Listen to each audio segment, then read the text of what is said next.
coming. Well, welcome. This is our second workshop on Orcas, and my name is Sandra Smith, and I'm the Director of Environmental Stewardship here at the county, and I've got a whole host of folks here with us today. Tyler Davis, he's the project manager. He's kind of managing the online team, and Susan Heschelman back there taking photos. She's our GIS analyst, and Angela Broderick is our climate and sustainability coordinator. And then we have Andrea McClellan and Rachel Johnson from Herrera. They're our consultants that helped us pull these maps and items together. So just to kick us off, we've had the last 2 days, we've been on Lopez and we're on Shaw just a few hours ago, meeting with a whole bunch of folks about 2 of the sites. We picked 4 in the county that were representative of different scenarios as far as inundation, erosion, access to homes, all sorts of things. So we've had a pretty good showing so far, and yeah, lots of interesting feedback. We'll say, just so everybody knows, like, we prepared these maps because we, as part of the grant that we got to do this work, was to kind of show our, and we recognize that with climate change, there's a spatial issue in terms of how much or have problems over time. And then there's also the temporal issue of, like, when might this come? How soon? So we recognize that, and, none of the options that we're kind of sharing with you, they're just kind of concepts to get you thinking about what future potential options might be. You might mix and match them. There's lots of, we're not wedded to any one thing. We're really here to kind of gather your input and understanding of what you value, and use that information to help the county kind of continue to think through what we can do here. This is a forage fish spawning beach, which is one of the reasons why it was selected, because this is actually a salmon recovery grant funded thing.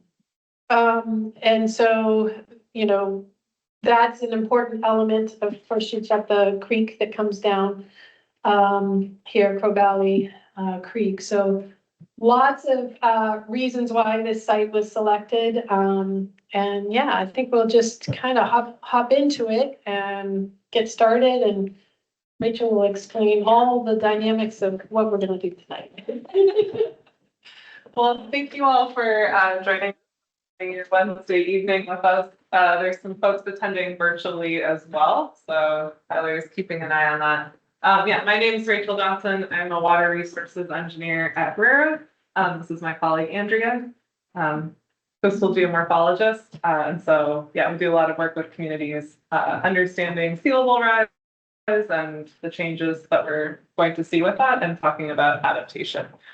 So tonight, we are going to spend a little bit of time talking about what we know is at risk, what are the vulnerabilities with Deer Harbor Road, and what are some of the things we talked about from workshop 1. And we're going to give a brief overview of those 3 different strategies of different options for the road. And then the interactive portion of the evening, we're going to do a gallery walk. You're going to get up, walk around different stations, ask questions, provide input. We really want to hear from you. That will be the big focus for that. And then we'll come back together and really focus the rest of the evening on discussion. So what were some of the key themes that we heard at each of those different stations with the alternatives? What are emerging as priorities, concerns, remaining questions, and use that time to focus on that. Welcome.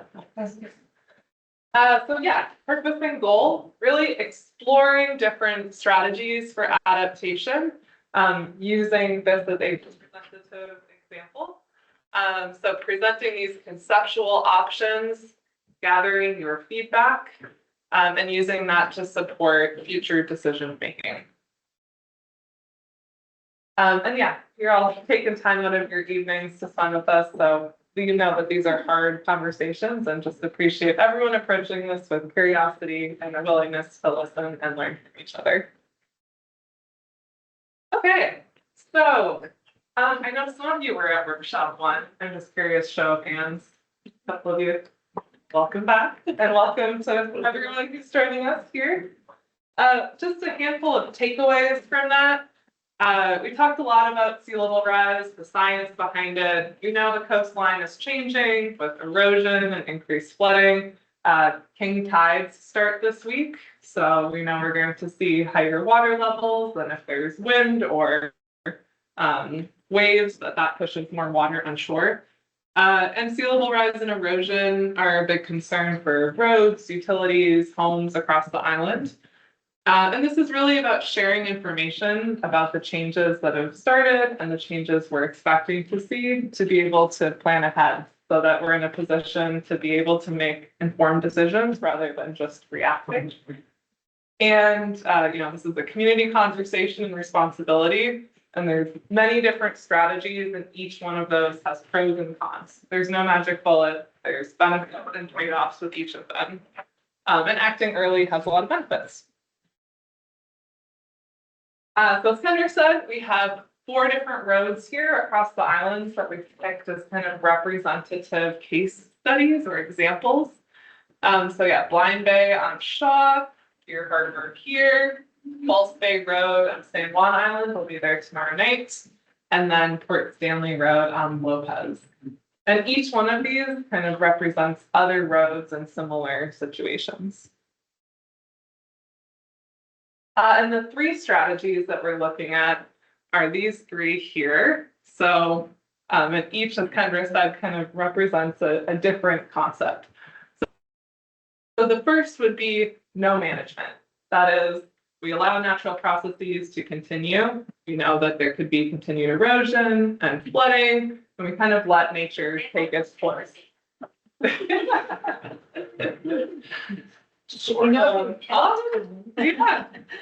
The second one is protect the road. And by that, we mean using shoreline armor, adding fill to increase the elevation of the road to avoid the impacts of flooding and help mitigate against erosion. And then the third strategy would be realign and restore. So look at removing or relocating parts of the road to get them out of the hazard areas, and then restore the shoreline in those locations. So you'll have an opportunity to explore each of those more tonight with the gallery walk. And then just a few visuals, because I find that can be helpful. No management. The road would be impassable at certain times if there's flooding or debris. And then the road would be allowed to degrade over time. So not looking to continue to maintain that. A kind of dramatic example from New Zealand here of a large, lots of rock being put in, the road being elevated here, for what a protect the road kind of big example looks like. And then for realign and restore, an example from Canada here, Harbor was into more of a walking bike path, and then the road was moved inland. And for all of these strategies, there are some impacts that would be shared across them. So, there are still impacts that could be for homes in the area. This would not address flooding from groundwater for homes. And those homes may still need elevation or relocation to be safe. And any septic systems, there would be continued impacts for that from groundwater. And as Kendra said, it might be that a combination of strategies is needed, trying to figure out how to put different ones together. And with that, Andrea is going to give a little bit more about examples for your harbor.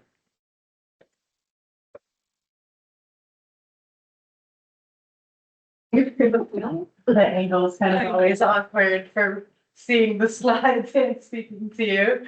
So, so we, as Kendra and Rachel said, we identified these three different strategies, each of which I'm just going to briefly describe, and then you'll be able to kind of, take that knowledge with you when you look at each of these different posters.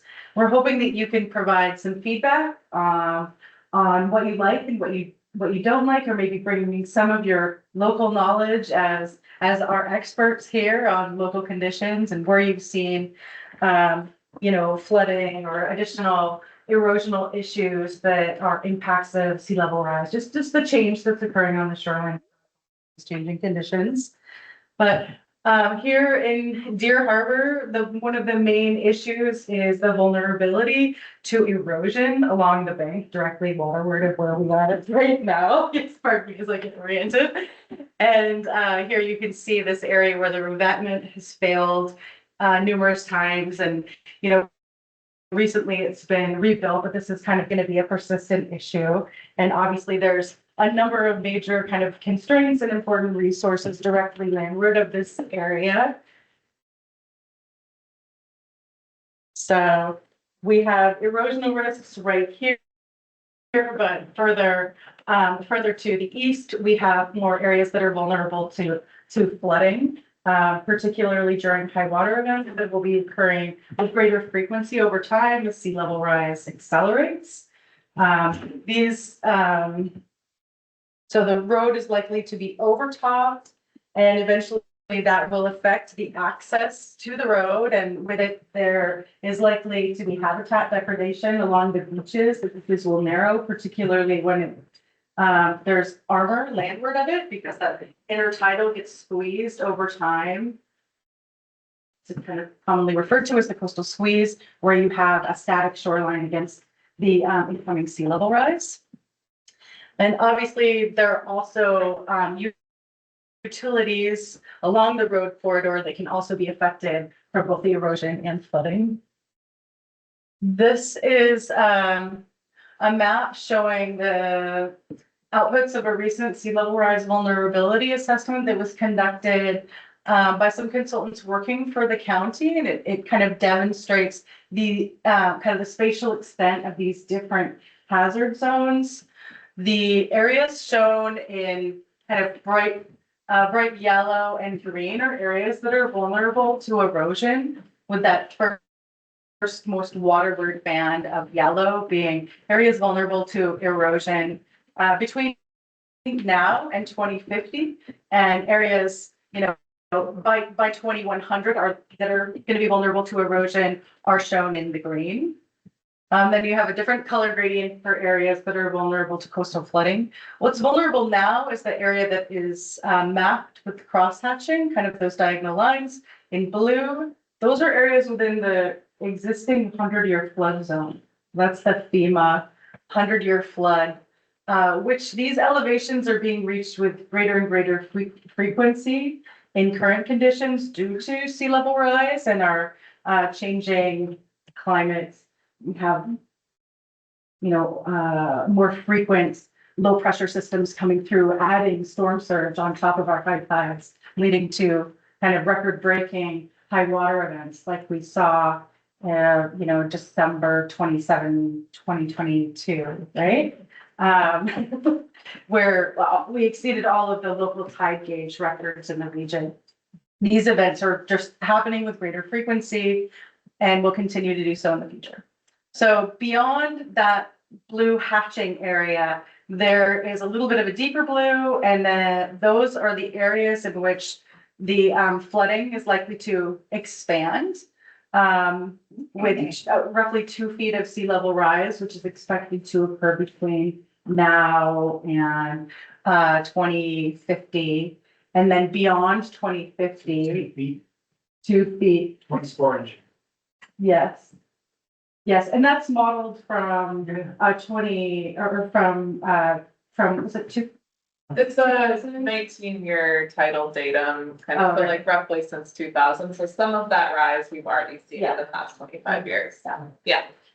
And then beyond that, What's shown in the red is the area that is likely to be flooded from beyond 2050, pushing up towards 2100, and as sea level rise is going to continue to occur into the future. Now, this is really important to just be mindful of. We're not trying to snap any alarms for anyone, but when we're thinking about long-term impacts to roads and making changes to adapt to sea level rise, we want to just kind of have this incorporated into our long-term planning lens. You don't want to make multi-million-dollar investments that aren't going to be long-lasting.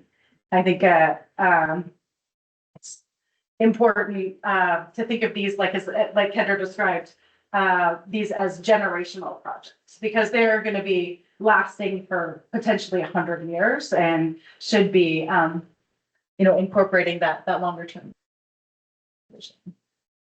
One other thing on this map, the areas that are shown with the red and black are areas where there is existing shoreline armor, so where the shoreline is already hardened. So this is with no management, what we're likely to see is increased erosion and flooding, such as depicted here. So that'll result in impacts to the road that'll require more frequent debris removal, potentially narrowing the road over time as it is threatened by erosion. Kind of like short-term fixes to the erosion. So that could limit access to the yacht club, to docks, potentially private residences. There may be some impacts to homes associated with the increased flooding, potentially issues with septic that may be inundated. Some homes that are particularly low lying may need to be elevated to be outside of the reach of those flood elevations over time. As I mentioned before, areas where there is shoreline armor may have impacts to the habitats, particularly those forage fish spawning areas. Those intertidal spawners are really important to our salmon and many other nearshore species, as they kind of really are much of the central part of the marine food web. And failing armor which is likely to occur with the flooding and erosion, kind of covers that substrate and also kind of makes beaches harder to access and enjoy. They're covered with rubble. Where there are cultural resources present, they can be exposed or potentially eroded, or vulnerable to flooding. And then the building that we're in right now may eventually be threatened by this same erosion over the long term. I believe it was mapped within the area that could be threatened by erosion by 2100.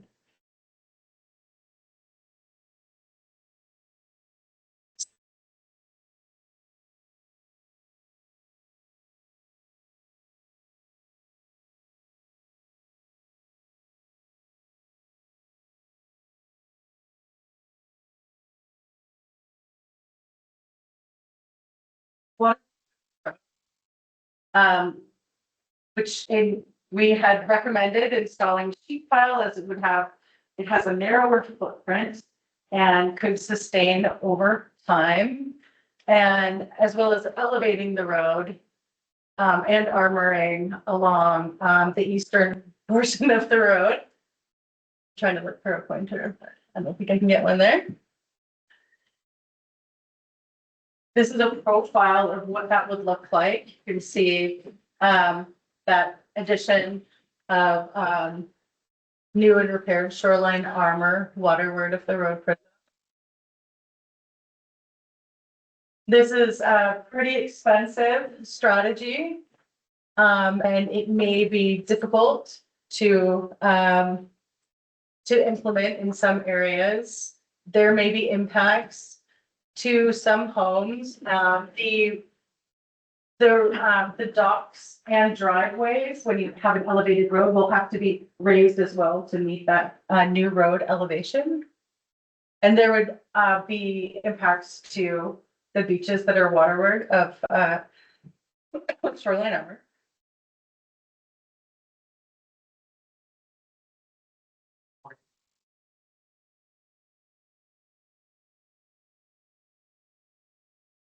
Yeah. Every meeting. Yeah. That's critical data is there. Critical data. It has to, go ahead. It's, has to do with the elevation based on Which one? nav Just go back. 88. Sorry, It's check. the 13.2 feet. Oh, I see. It's the call out. Yeah. Explain the data Okay. again. So we were designing to, the sea level rise plus 2 feet. So we recommended elevating it to that future, elevation. So it would sustain that, kind of 20, 50, What does that mean in feet? So what is that relative to? relative How high to. is it now? You say 13.9 from where? Okay, well, I think that you can see it in the profile view there. I think 0 is a mean lower low water, right? From the road. And you're going up from that. 13.9. Well, these are in Water would not. NAV D88, which is the kind of the vertical datum that engineers use. So it's not mean low or low. That's kind of like what folks use it reading a nautical chart, or when you're looking to like the tidal elevation of the high tide, you're looking at 0. the vertical datum in mean low or low. But if you are looking at an engineering drawing, typically, or a LiDAR map or digital elevation model, it's NAV D88. So that's what these are in. So mean high water is about 7.4, 7.6 feet, something like that. You're in Deer Harbor. It changes all over the county, wherever you are. It's a very fine grid. And so mean high plus a storm surge, plus 2 feet of sea level rise is the elevation that we were recommending elevating the road to, and that results to be 13. So in that So it metric, is. what's the elevation of the road today? Oh, that's the question. The elevation of the road today at that location. We should put that on the map on this presentation. Yeah. Whichever reason, road 10 feet or 5 feet or 3 feet. Yes, yeah, and I don't think that this is the proper cross section to tell me that. That's why I'm taking a pause. Sorry. Can you go back to that other slide? Yeah. Because I think the question is how, it says raise 500 linear feet, of road to elevation 13.9 feet. Right, So what's the elevation of the current road? yeah, got it. And so if the current elevation of the road, I think is, I don't know if it's 10-ish. yeah, I don't know off the top of my head. At that low point? We Yeah. can get that. Yeah, I have it in the report that I have on my computer. So how about I answer that question once we're doing the gallery walk? And when you come talk to me at the strategy 3 poster, I'll have it for you. Sorry, with 4 sites and 3 scenarios, it's a lot to retain, that specific detail on over time. So my apologies. Several feet. Yeah. Quick question on the same line though. So you're being higher water though, so you're basically starting, that's your 0. You're going up from there 13.9. No, that is, Where is that is just a reference point for people to be aware of what mean higher high is. No, I know, but Were you what, saying you're vertical saying you're data? 13.9 from what? Where is 0? Well, 0 is 0 in, I believe it's really difficult to describe as what 0, because in NAV 88, it's like half a meter But it's kind of like, of, but it's kind of like where mean higher water and the Bridgeport Mark is. That's basically the top of the beach for 0 and that's the thing. Is that right? no, there's, in 0 in NAV 88 is like half a foot on Shaw. So I looked that on Shaw, but I don't have the updated number. Well, so it's the datum that's used across the entire US. And so there's measurements taken all over. I don't think everywhere has a 0. It might be like underwater because you're trying to basically say, how do we use a coordinate system across the entire US where water levels can be at different heights? And the floor of the ocean is a different height. I think what Okay. people want to know is how much higher is the road gonna be Yeah. at that measurement than what it is now? That's why they're Right. asking. Yeah, Right, not worse. exactly. So, do Roughly, you know how much higher the road is gonna be? We're gonna look it up. This now? yeah, it'll be roughly 2 feet. It's enough that you would really only want to raise the elevation for 2050. If you raise it up so it sustains through 2100, it would be oddly high and it would likely obstruct, current land use. So, and many climate adaptation approaches or sea level rise adaptation approaches, you approach elevating structures gradually over time. It's something that you do in more like a 25 to 50-year increments rather than like 30. Or retreat. Yeah. And then when you say the cost is very expensive, can you ballpark that in a number for me? Yeah, We have these fact sheets that may be about. And so that would be, we're estimating between 2 and 4 million.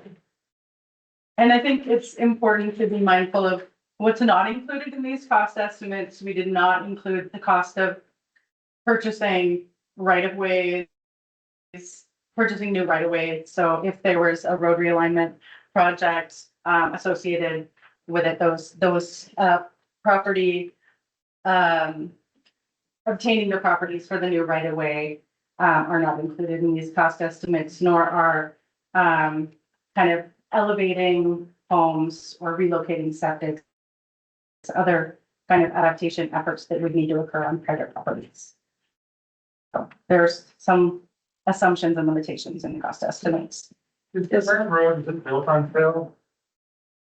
Material been brought in to create. Yes, yeah, to create the road grade itself. Yes and no. I'm gonna say no. Something that's really super soggy like that stretch just before you get to Crow Valley Creek. Yeah. That is pretty soft. It wasn't built to like current road standards at You all. wouldn't build it. You wouldn't build that on that spot today. Yeah. So, that's part of the reason it's, having problems, and sinking, and you might have noticed cracking, doing all the It's built things. in a couple of years. Yeah, they put a temporary, concrete, wall there, but, But it's still getting the The bills. county upgraded this area here a few years ago, remember? Yeah. Mhm. And they said this was the first in a series. This would probably be our first, we're kind of come back and address this in a few more years, so I don't know if you need that. But there has been some shoreline bolstering here Yeah. already, Yes. which was just to. First step or something. Band-aids. Yeah. Yeah. A Band-Aid, yes, okay. to a gushing wound. Sorry. Well, there's also, you gotta consider that 4 to 6 million, cost of materials went up. What? 50% when I was on council, just in that 4 years. So, but that's the code. That was perfect. But it depends, but who knows what the future holds. So don't get wedded to that and get mad if you.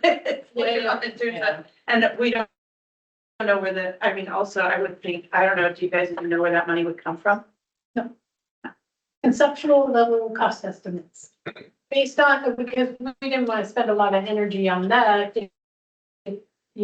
until we hear from people as to which direction they'd like to go. Investing more time and thinking about it. Yeah.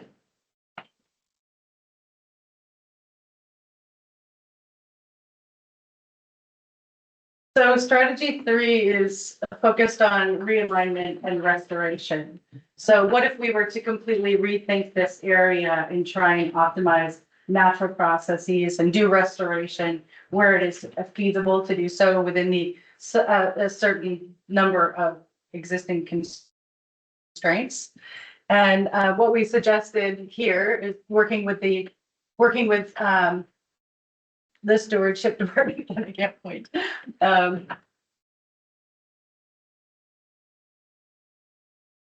So along the eastern shoreline, we recommend removing the armor and using beach nourishment to use kind of what's called nature-based design, so kind of working with the natural environment to build up the beach. So we'll kind of like naturally build a storm or kind of building a storm berm that will work with the wave energy to protect the road and have that road be largely focused on a walking path and a bike path. It would be more of a community amenity.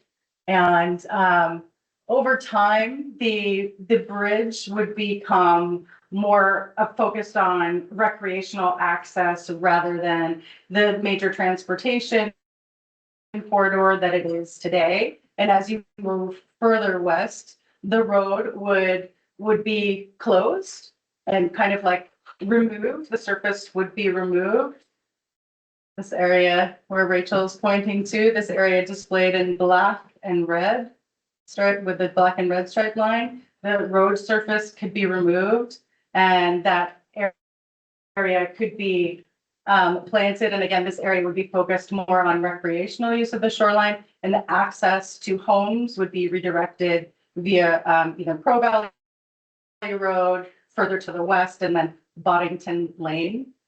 And Boddington Lane kind of in the more central part of the road. So, just to clarify, like, that is only local access for the neighbors that. Yeah.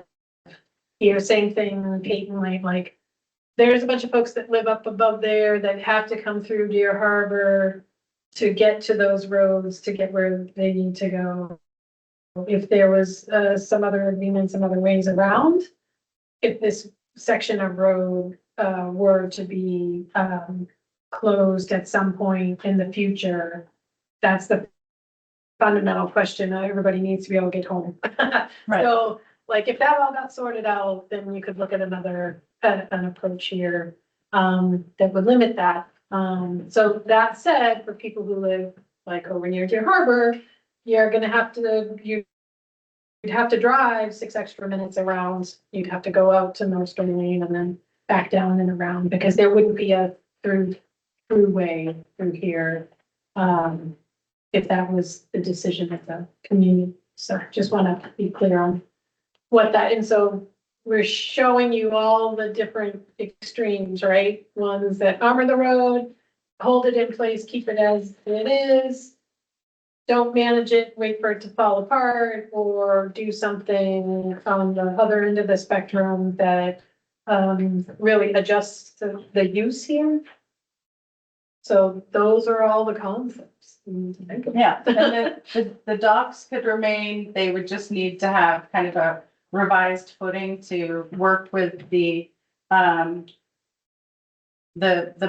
and its kind of protected elevation following road removal. And then the waterward beach would also be nourished to allow those intertidal habitats to sustain sea level rise without incurring as much habitat loss as, from the coastal squeeze. Well, the And some, go down. I have a property that you wouldn't be able to access at all if you did this, the free strategy and. Yep. House at the base of the lagoon, and right at the end. And what happens to places like that? well, that's where you work with the county to develop kind of an alternative access route to those houses. Or nobody's going to be left without access to their home. It's just kind of part of the long-term planning with, with this strategy. So it's definitely a detail that would be integrated into any more detailed. I guess the thing that I would put out there is if this road became inoperable, what are your other thoughts about how you might get to your home? What are the relationships between neighbors and different driveways? Are there ways that you could retain your access to your home in a different way? That's the kind of the community exploration. So we're on Boddington. And In order to make this road last as long as we probably need it to last, is there any way we can limit truck traffic? Like big, heavy gravel trucks and other over a certain tonnage on this road? That's a great idea. Yeah, we have Yes. another question. It's a response. So there's two examples of this that are already taking place in San Juan.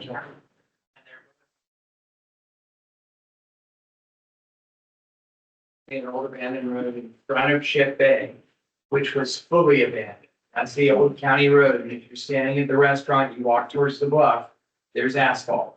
And it's about 70 years old. And they abandoned it about 40 years ago. So that's one example where they fully abandoned the road and they moved it back and they had to approach the farmers at the time and the first owners of Ship Bay and say, hey, when we put a road on the back of your orchard, which is obviously a whole nother debate because people don't want their land cut.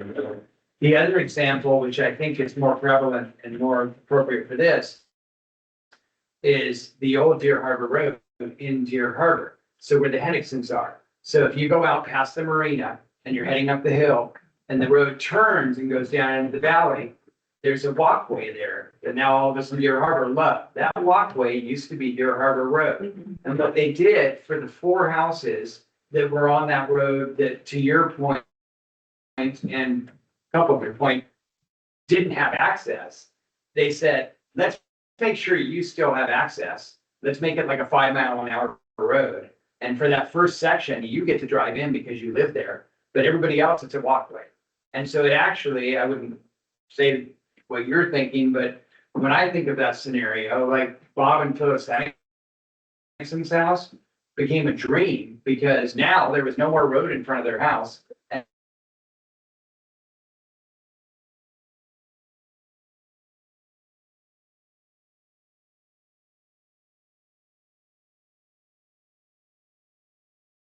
Staff and consultants have already looked at those too, but I just wanted to point out that it doesn't mean you get cut out of your house. It might mean that you get your own private access and nobody's driving in front of your house. So to follow on that, this study didn't see the scenario where you would do that and basically be on the road inland. Right. So, yeah, we didn't look at relocating Deer Harbor Road itself. But what we were thinking about is, gosh, if this road ended up failing, even catastrophically, like because of a big, like, how's everyone gonna get home? And so we were looking at the maps and saying, oh, well, if Joe can drive across over to here, and if you actually look at the puzzle pieces, if there's community cooperation, you can actually get everybody home with the exception of one person.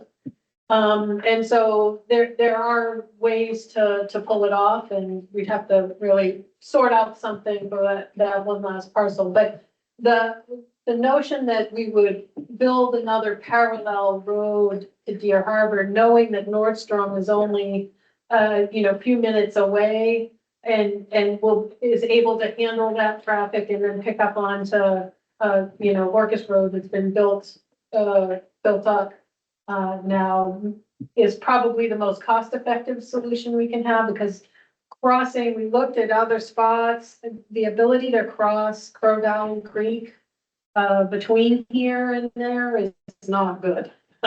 There is no place that isn't gonna be, multi-million-dollar fix for, a very short stretch of road. You also have a decade-long community discussion that created land bank conservation on most of the valley that you're not going to be able to cross. Right. So there's a variety of reasons, so. Ancillary comment, being a resident on Nordstrom Lane who already has problems with traffic, I very much want that to be something that is kept in mind is Yeah. that if traffic is something that is needing to be rerouted, we're Yeah. desperate to reduce the speed limit with Yeah. the volume of vehicles on the road there, so. Yeah, definitely. But- So are we? We have just a couple, Mark, you want to show the Gallery? profile for that? Yeah. Are we going for gallery? We're getting into the Yeah. full-on discussion. So this is just a profile from the waterward extent on the right, showing the beach nourishment waterward of the road that would then be more revised to be a bike and walking path. And there would be landward marine riparian plantings to kind of help sustain that condition.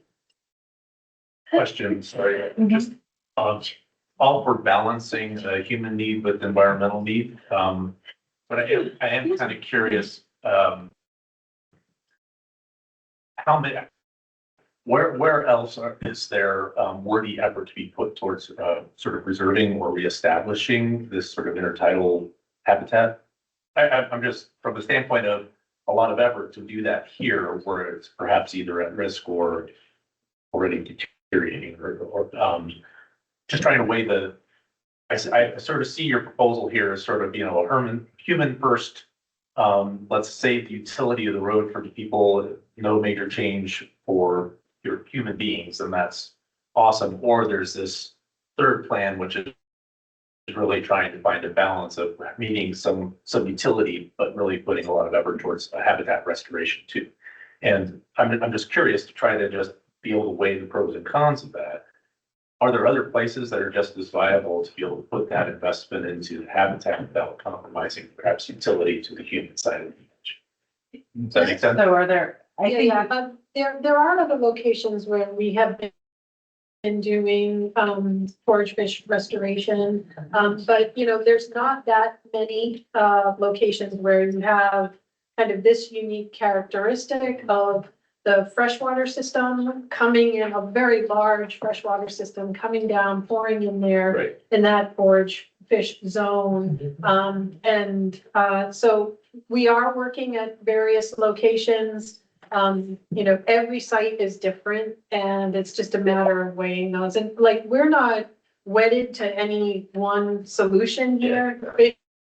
It's probably gonna be an evolution. You know, we might do one thing to Band-Aid it a bit longer and then plan and work on migrating towards something else, going forward, because at some point, the other point we mentioned is that the bridge is not in that great a shape. And that's quite a bit of money, to potentially, repair or replace that. So like, we see the degradation coming, you guys all see the degradation coming, so we just want to have thoughtful conversations about what other options might be, available to, deal with it. Does the armoring also require tribal permit? Yeah, I mean, anytime you work in the shoreline, that is definitely a big factor. And, previously, when they have looked at trying to do something here, there was a lot of debate and discussion, which is one of the reasons why we show you a sheet pile option, because you can't really go in and you can't go out. So sheet pile is really thin and can go straight down, with, you know, nourishment on the front of it to try to maintain some of the ecological function, but then also still retain the structural integrity of the road for a period of time. So yeah, there's lots to consider in this particular area, and thinking about, again, that temporal scale. You know, it's not gonna happen tomorrow, it's not gonna probably happen in the next 3 to 5 years, but we need to be moving in a direction and planning for these things, so that, you know, if the inevitable does happen and we start to have failure, we're not just in emergency response mode. And we're doing what's good for the community, what you agree to, and what's good for the environment, is to get everybody's needs met. Yep, I think. Yeah, I think we'll move now to the gallery walk. Get everyone moving around. Those are really good questions and kind of help give some good background for this next part. So some instructions before we move around. There are 4 stations. We would like you to visit all of them. We'll have you start over here in the back left.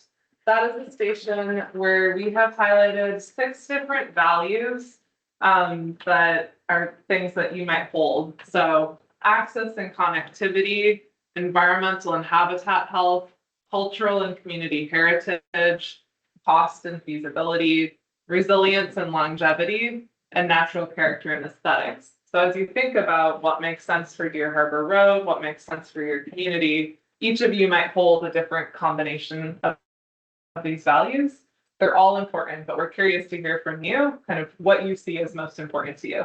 So we'll ask you to reflect on those there, provide some input. And then this station is the no management strategy. So we have connected kind of each of those values with the pros and cons and the benefits and trade-offs. So we want to hear your input there. Then we have another station for protect the road and a third station for realign and restore. So we want you to move between all three of those stations after you go to the first one. Ask questions. We have Post-it notes for you to write responses. You can put things on the map, give us additional information if you have ideas for things, and then have some good discussion. And then once you've done all of that, there will be another station that will open up there again, or we'll ask you to reflect on all of them, and then we'll come back together for a discussion. So it doesn't matter which order you go. If that ends up being a little crowded, you can come and talk to one of us that are manning the other station and circle back around to that. And then we'll pull that all together and you'll be surprised. It actually does point somewhere. So let's see where it points. Yeah.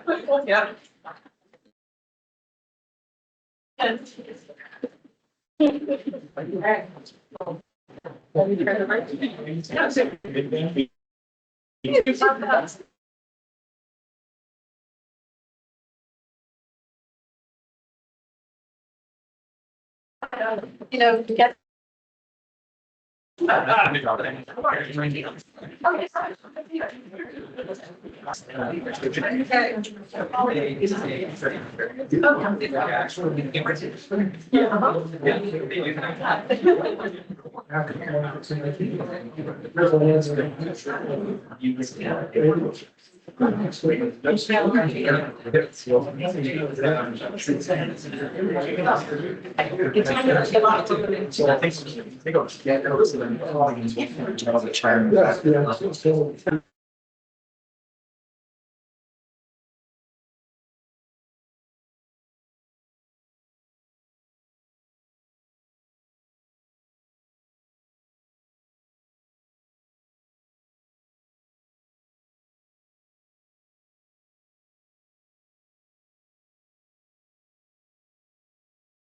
Okay, hello virtual folks. Can you hear me? If so, can you give me a thumbs up or just type in the chat? This is Rachel here. You can kind of see me here.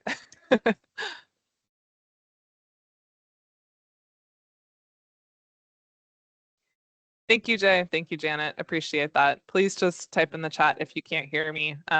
Yeah, so you can kind of see me, and you also get a visual here of what's happening in the back of the room. So we are going to do kind of the same thing that the folks in person are doing, but we're going to do a virtual version of that. So I'm going to put in the chat here a link that will bring you to a Google slide deck. Try to click that, see if that works.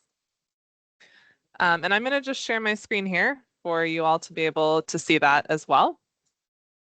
So I see you all will show up here as anonymous animals. We have a wombat right now. And we'll do this for about 30 minutes. So this is an opportunity for you all to provide feedback and ask questions as well. If you are new to Google Slides, just one pointer here. In the upper right here, you'll see a zoom button. And so you can adjust that there to be able to zoom in on the screen. And that might be helpful because we have a couple different places here where we have maps that we'll be showing. So being able to zoom will let you be able to look at those a little bit more closely. Okay, so going ahead here. The folks that are in person today were given a fact sheet here, and I've copied that into the slides here so that you all have access to that. So this is a great resource. This gives an overview of the 3 different strategies for Deer Harbor Road. gives a little primer on what those different values are that might guide adaptation decisions. And then on the right side there it shows how each of those strategies align with different values. And then also here on the right gives kind of a handy table here that has an overview of each of the strategies, the estimated cost, what's included in that cost, what's not included in that cost, and then the area that might be restored. And that QR code there will take you to the county's website where you can get more information about sea level rise resources. So with that, I'm just going to check the chat, see if there's any questions. None so far. Okay. All right, so we'll start on the first activity here. So if you're joining me virtually, we are on slide 9. And this is to reflect on different values and how they guide adaptation decisions. So we have those 6 values here. And what we're going to ask you to do, we know all of these are important, but to reflect on, of these values, what is kind of most important, second most important, third most important to you. And you can go to the upper right here. You can click one of those little boxes there with the number, and then drag it and drop it in each of those boxes there. So I'll give folks a minute to do that. Please go ahead and do that for a 1, a 2, and a 3.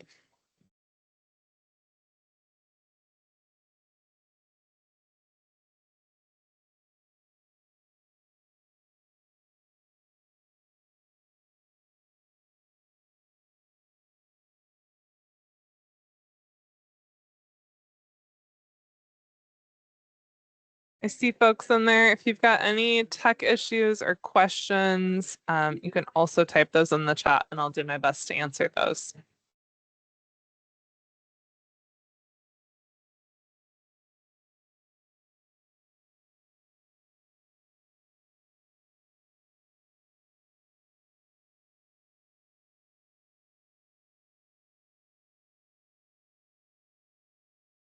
And if anyone's having tech issues for this, just a reminder, it's a little challenging if you're on a phone, a little bit easier if you're on a desktop, but you can just kind of click that sticker and then drag and drop it.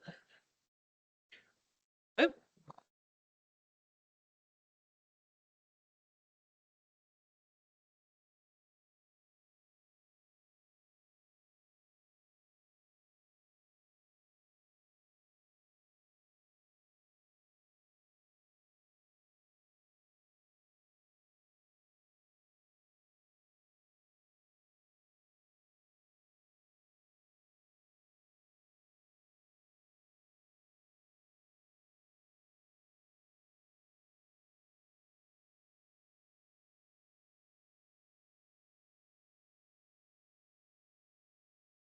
Okay, and if you see a value that you don't think is reflected here,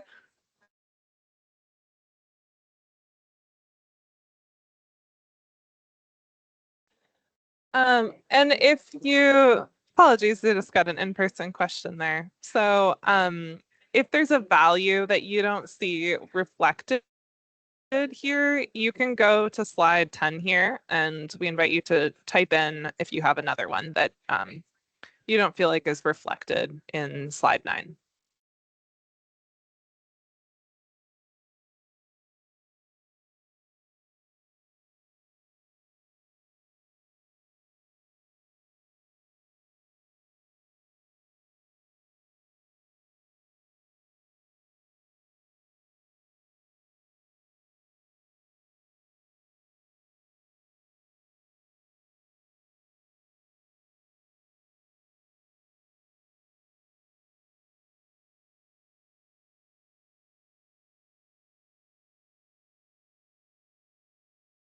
And I know you all don't have the ability to unmute, but if you do have any questions, please put those in the chat and I will answer those as best able.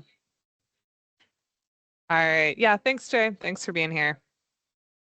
Okay. So yeah, again, can add to the values there if you haven't had a chance to do that. And then you can add any values here on slide 10. All right, now we'll jump to the other part. So we'll look at each of the strategies. So the first one here, that no management strategy, that's, letting natural processes take their course.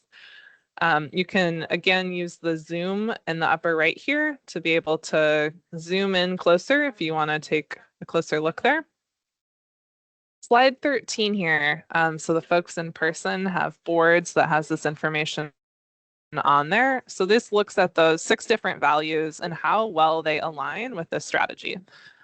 So red is a negative effect, orange is a moderate, green is a positive. So with this one, some of the negative effects would be, changes with road closures and loss of reliable access, degradation of habitat, not protection to the community center, and that this is really kind of a low resilience, short-term strategy. And I encourage you to go here to slide 14, which is asking how well this option aligns with your values. And so again, you can click one of those stickers and you can drag it and drop it along the spectrum. So does this align? Not at all, somewhat, very much. You can go ahead and add that.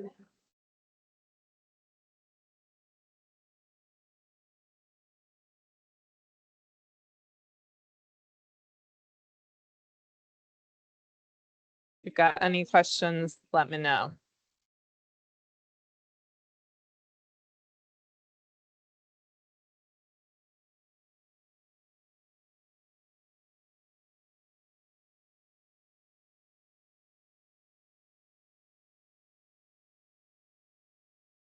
And once you've done that on slide 15 here, I invite you to go here. So asking a little bit about your thinking behind that. What makes this option acceptable or not acceptable to you? What other questions do you have? Help us understand kind of your thought process for why you placed your sticker where you did for slide 14.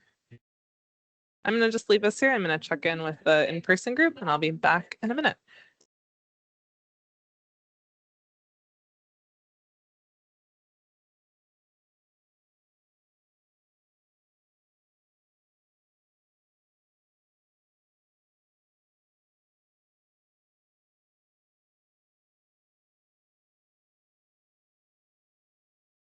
Okay, to keep us moving here, going to look at second strategy here. So protect the road. That map is here on slide 17. And then, some trade-offs here. So some negative effects to habitat, very engineered shoreline. Some positive effects would be maintaining access, protecting the community center, and then several other moderate effects. And a resource to you, just as a reminder, is up here on slide 7, this fact sheet. So if you want to look at more about the costs, what's included in that, what's not included in that, just a reminder, you can take a peek here. But then going back here to slide 19, same thing. This is an opportunity for you to help us understand how this aligns with your values. So you can click again one of those stickers and move it on the spectrum or how well it aligns or does not align. So I'll give folks a little bit of time to do that.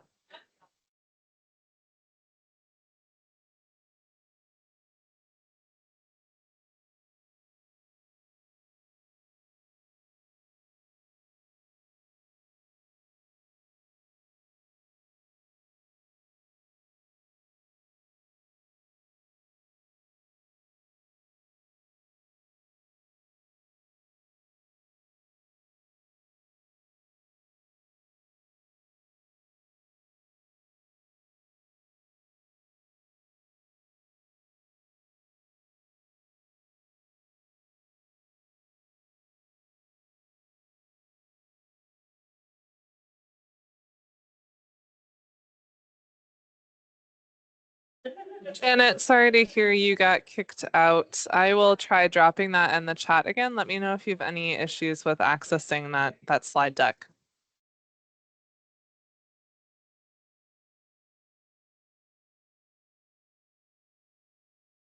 Teams doesn't always play nicely. All right, so yeah, we're on slide 19 here, placing a sticker with how well this strategy aligns with your values. And then on slide 20 here, same thing, opportunity to share a little bit more about what makes this option acceptable or not acceptable. So encourage you to add some text there, help us understand what you're thinking for that.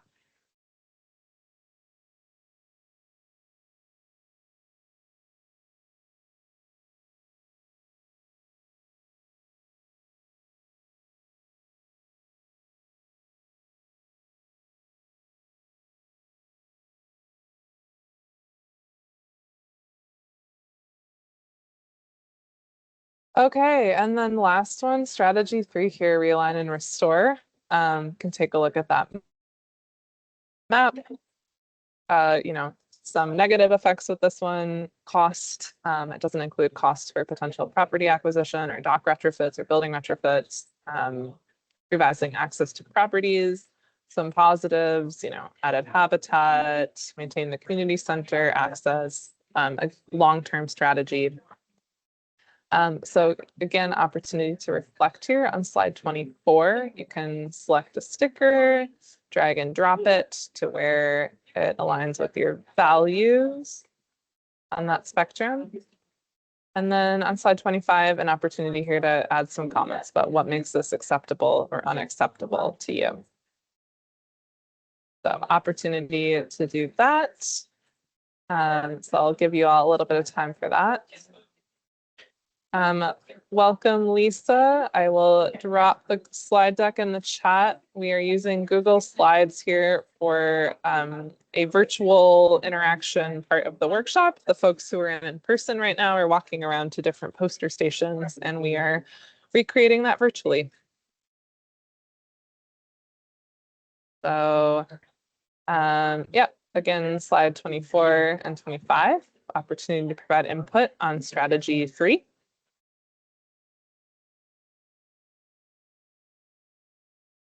And then after that, I encourage you to go to the last two here. So slide 27 here, reflecting on what feels like the best fit for your community. Each has benefits, each has trade-offs. So now that you've reflected on the first 3 strategies above, encourage you to take a sticker here and slide that to kind of where it feels like it best aligns with your thinking for these. So we'll do that. And then slide 28 is the last spot to just provide any other concerns, questions, ideas. Again, this is really our opportunity to hear feedback from you all about what you're thinking about. I'm going to step away for a minute and check in with the in-person group. But just if anyone is new here, slide 7 here provides this fact sheet with an overview of each of the strategies. We spent some time on slide 9 here thinking about values. An opportunity here to add any other values. And then we reflected on strategy 1, opportunity for more feedback. Strategy 2, strategy 3, and then reflecting on all of them together. So put any questions you got in the chat. I'm going to check in with the in-person folks. Okay.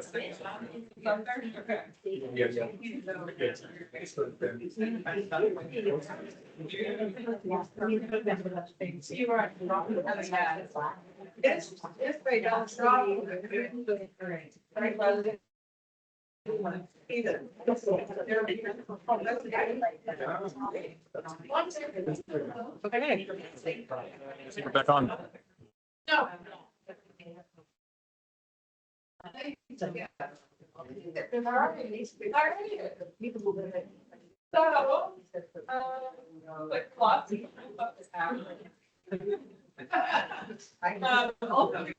Water, coffee, and apples, if anyone wants to.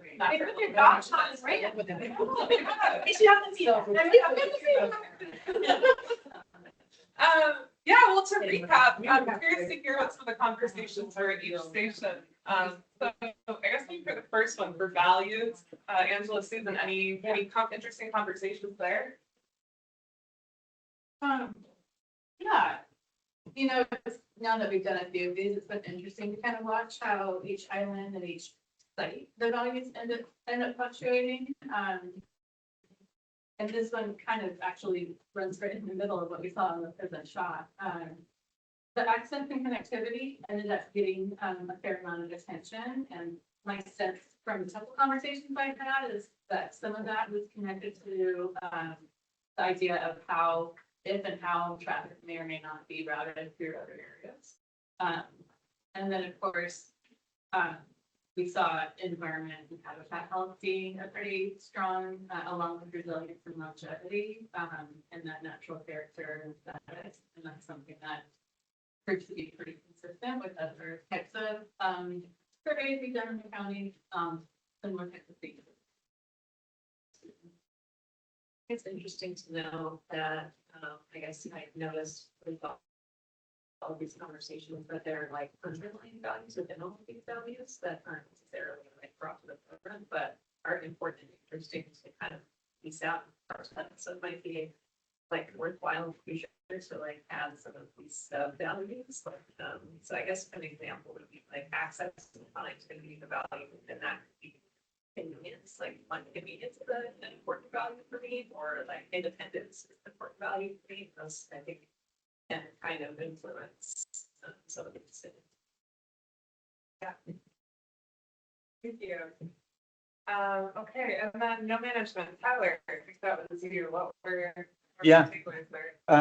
By and large, I think there's a pretty similar sentiment in the community about no management not really being such an option. I think that there's a sentiment that indecision is a decision or inaction is an action. It's a chosen response, and that knowing what we know, that would be, as the comment there says, silly to not respond. But it is interesting to see what would happen if we didn't. What is the future of the area look like as nature runs its course? But similar to other locations, there are some sentiments of somewhat agree with this because it's not immediate. There is, no management. We might buy some time to not have to make any hard decisions right now. Might not be something that we can see in our lifetime. It might be also just a solution to letting things take their natural course, and then we deal with it as it comes. And we've seen that similar position at some of the other communities as well. And then strategy to protect the road. Yeah. So yeah, this one you can kind of see ranking of where people said with that is between somewhat and not at all. I think in part because the strategy 3 had some components of the same thing in terms of needing to address right along this section of the shoreline, but really as a longer term strategy, probably not as ideal an option, but still like needing to give enough time to, if there's interest to find the alternatives. So this may need to be a shorter, short-term thing to get us through a period of time while continuing to look on the longer term strategy. I think of just even how things unfold, and I do like the idea of the weight restriction. I hope somebody put that on a sticky note. I got that up, so we get that off to Public Works.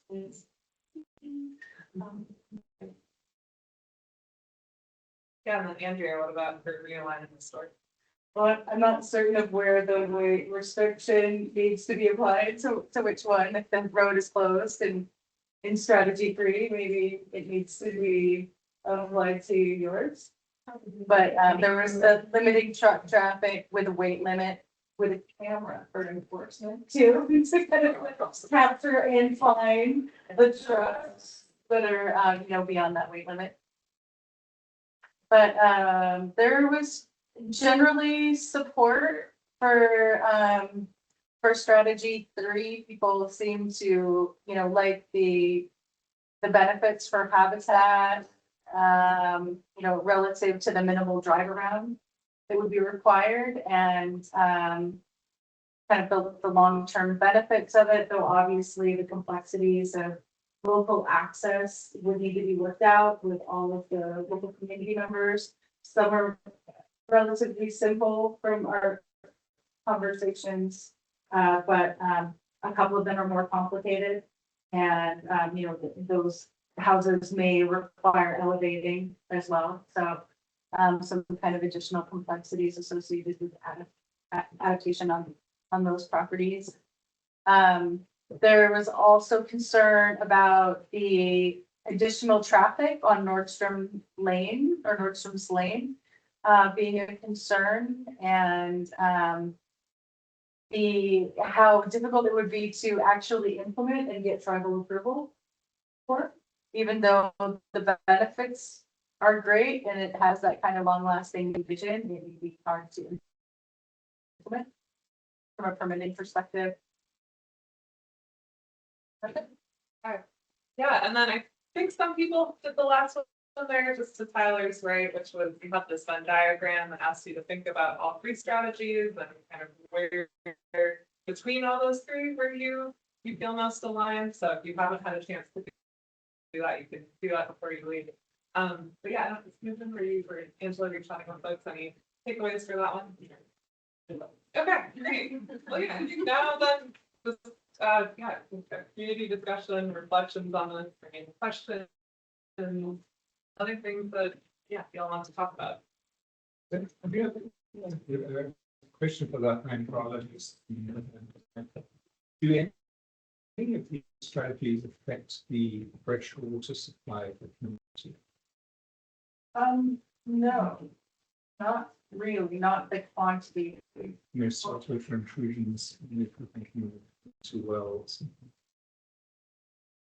I think that the saltwater intrusion is more of a groundwater issue, and we are kind of more focused on the surface water, surface marine waters.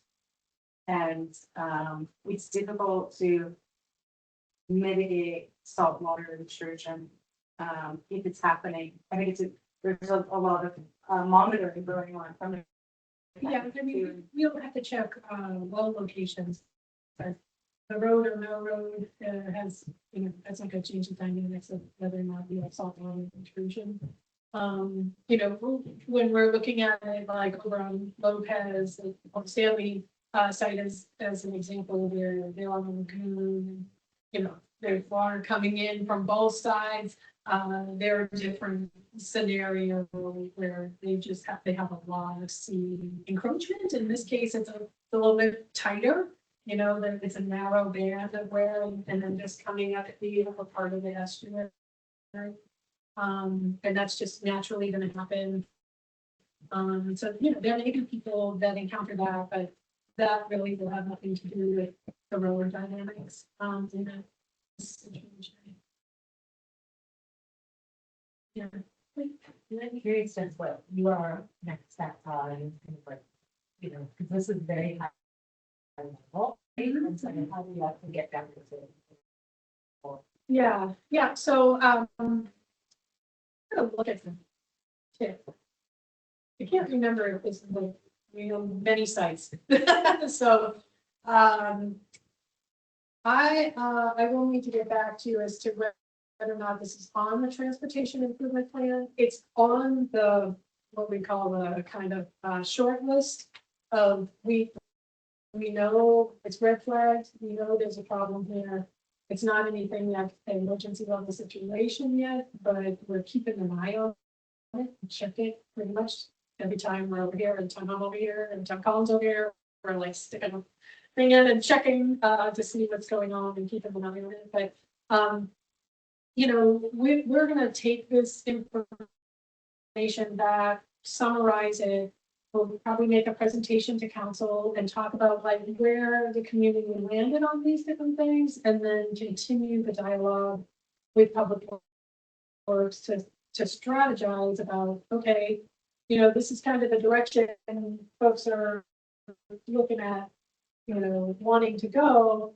How would we move forward with that? Would we have a couple more meetings where there would be community gathering space and, you know, people can talk amongst themselves and, you know, tell us what you want to see here. And let's move towards trying to implement that vision. It might change how the county looks at whether or not we're gonna bother to try to find funding to deal with this grid. Or whether or not this pole is around underneath there gets repaired. You know, so help to inform that. Think about those pieces and where we could then get funding to help facilitate that. But a lot of the, you know, the access dynamics is really the neighbor to neighbor conversations and making sure, like, can everyone get their needs met? Can we make this work? And that's not going to be the county coming in because it won't be county road. It's just basically long their driveways or altered driveways. And so what does that look like? And can that be pulled together? And those are, you know, that's really up to the community to come into agreement about some of those things. And then, you know, obviously we'll have to talk about the cost and how to pull that together. But I mean, neighbor to neighbor is going to be by far the cheapest option as far as versus the county coming up with some kind of new road lines or something. So that isn't the point, it isn't necessarily captured in some of this stuff, is that there is a localized cost of some of these options. It's not community share. Yeah. It's local community share. Yeah. It's an obligation that's being placed on. Yeah. That rather than you share. So, I mean, that could be part of the project, you know, okay, if we're keeping this road right away, but we're not driving cars on it anymore, how do we mitigate that impact to other property owners, to get those alternative, arrangements sorted? And that might just take time, but, you know, we have time. Hopefully, and you know, it's worth making an effort for versus kind of quickly running into the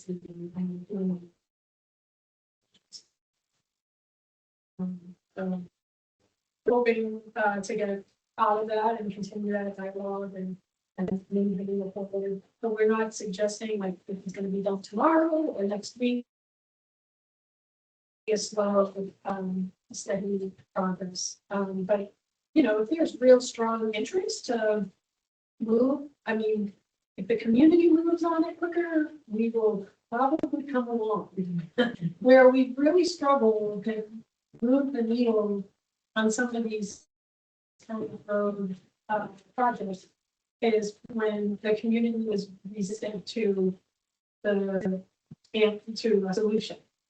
And so we're trying to spin this the other way and say, what's going to work for you? Like, give us ideas, like, bring things to the table.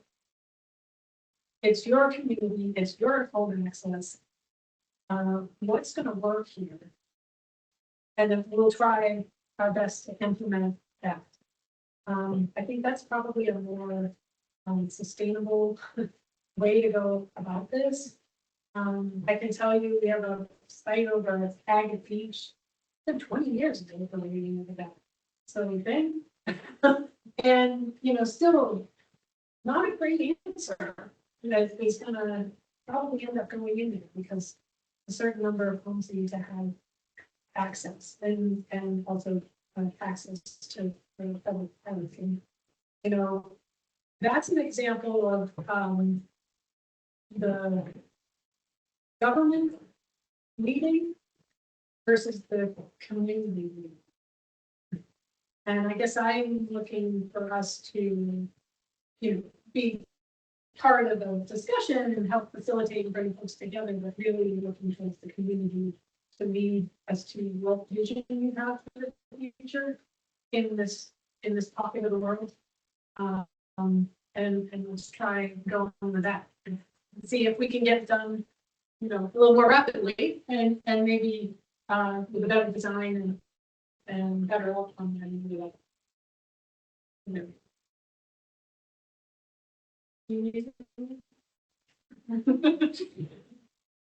I think it's really interesting to see that people clustered on access, but they also clustered on strategy create. And so that, I think that speaks to wanting to think in a different way about. And, you know, other groups that, you know, other things have come out the same way. You know, you just have to look at those values and you look at where people landed and look at others, and it's quite enlightening. So, Well, that access, there's more ones on there. yeah. Right, so, you know, if you're gonna do strategy 3, the high priority is sorting out that access and connectivity. That's so much community side. And community cooperation, because the county isn't gonna come in and you know, do easements between you and that's gonna be, they're not. Right, they're not. It's gonna be neighbor to neighbor, dialogue, and hey, you know, could we figure this out? You know, we have to talk with, the county council and say, hey, you know, we wanna change the way this happens, like, can we offer a certain stipend or something to the property owner because they're gonna make these connections? That's gonna make it viable for their whole community, not need that road. So like, where's the reciprocity in getting that sorted? We appreciate you guys something else. Stuff like. Nice that we don't have an emergency on our post after. Right. Exactly, if you do, it just moves real slowly. It's been waiting for the king tide since the morning. And the other Spirit River that's coming in the next 2 weeks. You've got a couple of weeks storms coming through. That's why we're cleaning out the catch basins today. And we'll try to get ahead of it, but it's tough to keep ahead of this stuff. And it's expensive, and you know, the county is fairly limited on resources, but you know, we'll keep writing grants and trying to get funds brought to the table to do the right thing. So where else on Orcas are we dealing with all these happening? So you have, let's see, we have Crescent Beach. Crescent Beach is a big beauty. We have Children Road right there at the ferry terminal to the, like if you're on the ferry to the right, and that lots of these, do some things. The road down to Obstruction, the road for people who live on Obstruction Island. Obstruction Island, yeah. There's an issue that's over. We can mention it. And the bucket river. Mhm. Yeah. Yeah. Yeah. North Shore. You know, yeah. There's a lot of things. So there's roads following the drink, and then you also have culverts that goes, we have a lot of risky culverts, particularly on this island, that are deeply, very, very expensive to replace. We started the permanent to replace 2 of them. The cormorants, and we want to kill them. At Bayhead Creek, but you know, there's more, and yeah, trying to find ways to get those fixed so that they don't blow the road out and keep trying to isolate people. It's also on our agenda. We have to do, so taking it as we can. And the funding, I can't, you know, you start to add up every place that needs addressed. $6 million here, $10 million there, and we can't.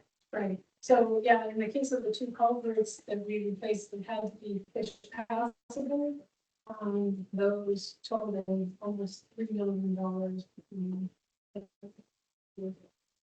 Just to give you an idea of the cost of these things. And, yeah, so. Anyway, on that note, any other thoughts or feedback? I'll let you out of here, and we got your names and emails, and we'll be letting you know when the report's all wrapped up, and follow up with a couple of you to further the discussion, and do some social mapping, and see if we can come up with some alternatives. Yeah,